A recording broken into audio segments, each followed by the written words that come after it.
बुलेटिनमध्ये स्वागत। सुरुवातीला मोठी बातमी आजची ती म्हणजे केंद्रीय गृहमंत्री अमित शहा आज पुणे दौऱ्यावरती आहेत। शहांच्या हस्ते राष्ट्रीय सुरक्षा सल्लागार अजित डोवाल यांना लोकमान्य टिळक पुरस्कार देण्यात येणार आहे। पुण्यामधला हा सगळा बंदोबस्त आपण बघतोय। अमित शहा पुण्यामध्ये आहेत, त्यांच्यासोबत मुख्यमंत्री देवेंद्र फडणवीस सुद्धा आहेत। तर केंद्रीय गृहमंत्री अमित शहा आज पुण्यामध्ये अण्णाभाऊ साठेंच्या पुतळ्याचं दर्शन घेणार आहेत। केंद्रीय गृहमंत्री अमित शहा पुणे दौऱ्यावरती असून ते आज अण्णाभाऊ साठे यांच्या पुतळ्याचं दर्शन घेणार आहेत पुण्यामध्ये। त्यांच्यासोबत मुख्यमंत्री देवेंद्र फडणवीस देखील असतील। अजित डोवाल यांना लोकमान्य टिळक पुरस्कार प्रदान केला जाणार आहे अमित शहा यांच्या हस्ते, आणि त्यासाठी केंद्रीय गृहमंत्री अमित शहा आज पुण्यामध्ये आहेत। पुणे पोलिसांकडून मोठा बंदोबस्त ठेवण्यात आलेला आहे, कारण महाविकास आघाडीकडून निदर्शनं करण्याचा इशारा देण्यात आलेला आहे। काँग्रेसच्या काही कार्यकर्त्यांना नोटिसा सुद्धा पाठवण्यात आलेल्या आहेत, काहींना ताब्यात घेतलंय। मात्र अमित शहा पुणे दौऱ्यावरती असताना अण्णाभाऊ साठेंच्या पुतळ्याचं दर्शन घेणार आहेत पुण्यामध्ये। एनएसए अजित डोवाल यांना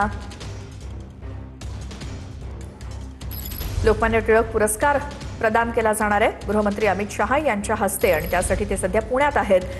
अधिक माहितीसाठी जाऊयात आमचे प्रतिनिधी दीपक कापरे यांच्याकडे।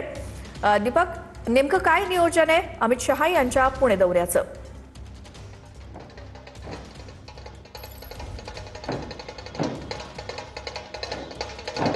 नक्कीच सकाळी 11:30 वाजता देशाचे गृहमंत्री अमित शहा, मुख्यमंत्री देवेंद्र फडणवीस, दोन्ही उपमुख्यमंत्री एकनाथ शिंदे आणि सुनेत्रा पवार ह्या 11:30 वाजता लोकशाहीर अण्णाभाऊ साठे सारसबाग येथील पुतळ्याला अभिवादन करण्यासाठी येणार आहेत। एकंदरीतच त्यापूर्वी मोठी जोरदार तयारी आहे ही करण्यात आलेली आहे। एकंदरीतच पोलिसांच्या वतीने देखील कोणत्या अनुचित प्रकार घडू नये म्हणून जो पोलिसांचा कडेकोट बंदोबस्त देण्यात आलेला आहे। मात्र आपण सद्यस्थितीत पाहू शकतो की सारसबाग येथे मोठे उत्साहाचं वातावरण पाहावयास मिळत आहे। पुण्यातील अनेक नेते आहेत, ते देखील लोकशाहीर अण्णाभाऊ साठे यांना अभिवादन करण्यासाठी येत आहेत। एकंदरीतच हा कार्यक्रम 11:30 वाजता असणार आहे। मात्र त्याच्या पार्श्वभूमीवर मोठ्या प्रमाणात जी जय्यत तयारी आहे ती करण्यात आलेली पाहावयास मिळत आहे। एकंदरीतच ढोल ताशा वाजून देखील अण्णाभाऊ साठे यांना अभिवादन दिले जात आहे। पुण्यातील जे सर्व नागरिक आहेत हे अभिवादन करण्यासाठी लोकशाहीर अण्णाभाऊ साठे यांच्या सारसबाग येथील पुतळ्याला येत आहेत। एकंदरीत 11:30 वाजता देशाचे गृहमंत्री अमित शहा, दोन्ही मुख्यमंत्री आणि दोन्ही उपमुख्यमंत्री हे अभिवादन करण्यासाठी येणार आहे। मात्र